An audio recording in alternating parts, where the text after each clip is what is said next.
Hello friends, welcome back to my channel. आणि मी करून घेतलेला ब्रश आणि मी झालेली रेडी. मी आज घातलेला आहे न्यू ड्रेस आणि तेवढ्यातच मम्मी माझी जाते आणि हे मी केस विचारून घेते. आणि माझे आजकाल केस खूप गळायला लागले, तर अजून परत मी टेन्शन घेते असं वाटतंय.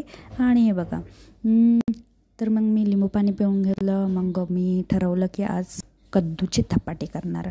हे मी कद्दू घेतलेला आहे थोडासा, अर्धा, आणि याला खिसून घेतलेला आहे. टमाटर खिसून घेतलं मग त्याच्यानंतर. आणि मी कांदा टाकायचं विसरूनच गेले. कांद्याने खूप छान टेस्ट येतो, पण खूप सारे कांदे असताना पण मी कांदा घेतला नाही व्हिडिओच्या नादामध्ये. मग अद्रक लसूण पेस्ट टाकला, मग कोथिंबीर फ्रेश टाकली. मग त्याच्यात मीठ, हळद, मिरची, मला मिरची खूप आवडते म्हणून मी स्पायसी केलं थोडंसं. आणि गव्हाचं पीठ टाकून घेतलं. पाणी थोडं पाणी घेऊन मी पीठ मळलं. आणि गाईस, हे 14वा ब्लॉगमध्ये सेकंड पार्ट नंतर भेटेल तुम्हाला. धपाट बघायला भेटेल त्याच्यामध्ये. बाय.